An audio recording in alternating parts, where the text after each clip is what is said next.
दोस्तों, इंसान के पास अगर प्यार, पैसा और पावर हो तो वो दुनिया के किसी भी जंग को फतह कर सकता है। और किसी महापुरुष ने कहा कि पावरफुल होने के लिए नहीं बल्कि सक्सेसफुल होने के लिए काम करो। पावर झक मार के आपके पीछे आएगी। और अगर आपको इस बात पर विश्वास नहीं है तो जरा अपनी नजरें आसपास घुमा कर देखें। दुनिया में जितने भी पावरफुल लोग हैं उनकी सबसे बड़ी ताकत उनका पैसा है। देखा जाए तो दुनिया में हर कोई अपनी ताकत से दुनिया को अपनी मुट्ठी में करना चाहता है और हर कोई चाहता है कि हर जगह उसी के नाम के नारे लगे, लोग केवल उसी की ही तारीफें करें। तो चलिए आज इस प्यार और पैसे के मिक्सर में पावर का तड़का लगाते हुए आपको दुनिया के 10 ऐसे लोगों के बारे में बताते हैं जो सबसे ज्यादा ताकतवर है और जिन्हें लोग सबसे ज्यादा प्यार भी करते हैं। नंबर 1, मुकेश अंबानी। सबसे पहले हम बात करेंगे उस इंसान की जिसका भारत के साथ साथ पूरे एशिया तक पर दबदबा है। पैसे और मेहनत के बल पर दुनिया के हर मुकाम पर पहुंचने वाले मुकेश अंबानी भारत ही नहीं बल्कि दुनिया में जाने जाते हैं। आप चाहे इनकी सिक्योरिटी देख लीजिए, चाहे इनका घर देख लीजिए या इनके शान शो को देख लीजिए, हर तरह से ये भारत के सबसे ताकतवर इंसान कहलाने के योग्य है। मुकेश अंबानी का जन्म 19 अप्रैल 1957 को धीरू भाई अंबानी के घर हुआ। मुकेश अंबानी का टोटल नेटवर्थ 9,690 करोड़ $US है। मुकेश अंबानी बिजनेस के साथ साथ कई सोशल वर्क भी करते हैं जिन्हें इनकी वाइफ नीता अंबानी संभाल लेती है। नंबर 2, रामदेव। किसी ने सही ही कहा है कि age is just a number और इस बात पर खरे उतरने का काम करते हैं योग गुरु बाबा रामदेव। 54 की उम्र में 24 साल के नौजवानों को पुष्पस्ता का मात देने वाले बाबा रामदेव इस पूरी दुनिया में अपनी योग के जरिए जाने जाते हैं और शायद ये योग ही है जिसने इतनी उम्र में भी इनको इतना एक्टिव और फिट रखा हुआ है। 25 दिसंबर 1965 को हरियाणा के महेंद्रगढ़ में जन्मे बाबा रामदेव का नाम पहले रामाकृष्ण था। योग में महारत हासिल करने वाला बाबा रामदेव योगा के साथ साथ अपनी कंपनी पतंजलि के लिए भी जाने जाते हैं। इसके अलावा साल 2003 में रिलीजियस चैनल आस्था टीवी ने बाबा रामदेव के योगा को दिखाना शुरू किया, जहां से धीरे धीरे करके इनकी पॉपुलैरिटी बढ़ती गई। इसके साथ ही इन्होंने शिल्पा शेट्टी और अमिताभ बच्चन को भी योग सिखाया है। बाबा रामदेव को 2015 में भारत सरकार ने देश के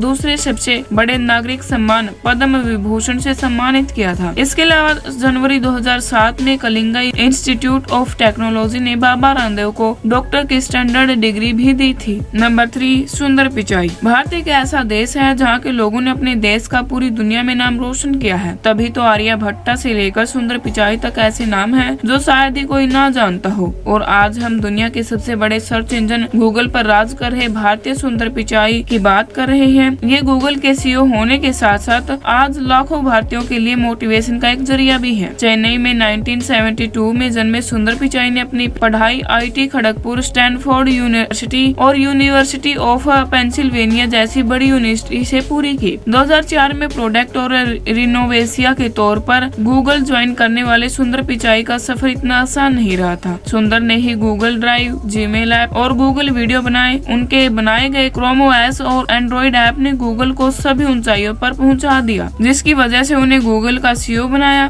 सुंदर पिचाई ने अपनी मेहनत और लगन दिमाग के बल पर संघर्ष के पथ पर चलना चाहा, जिसके बाद सफलता खुद ब खुद उनके कदमों को चूमने पर मजबूर हो गई। Number 4, Jeff Bezos. अब हम उस इंसान की बात करेंगे जिसका शायद ही धरती पर राज करने से मन भर गया था तो उन्होंने चांद पर तक राज करने का प्लान बना लिया। जी हाँ, हम बात कर रहे हैं अमेज़न कंपनी के चेयरमैन और फाउंडर जेफ बेजोस की। स्पेस तक सैर कर चुके जेफ बेजोस दुनिया के दूसरे सबसे अमीर इंसान हैं। इनकी अमीरी का अंदाजा तो आप इस बात से लगा ही सकते हैं कि जब 2019 में उनकी पत्नी कोर्ट ने इनसे डाइवोर्स लिया तो वो अरबपति बन गई। एक छोटी सी गैरेज शॉप से लेकर स्पेस कंपनी ब्लू ओरिजिन तक का सफर आसान नहीं था। 12 जनवरी 1964 का अमेरिका न्यू मैक्सिको में जन्मे बेजोस का आज के समय 17,700 करोड़ $US का नेटवर्थ है। 1994 में शुरू की गई अमेज़न को शुरुआत में काफी नुकसान हुआ, पर साल 2005 में इसे जबरदस्त मुनाफा होना शुरू हो गया और अब तो कंपनी करोड़ों में खेल रही है। इसके साथ ही अंदाजा लगाया जा रहा है कि साल 2026 तक दुनिया के पहले खरबपति जेफ बेजोस बन सकते हैं। Number 5, Jack Ma. आजकल के जमाने में इंसान की डिग्री नहीं बल्कि उसका टैलेंट देखा जाता है।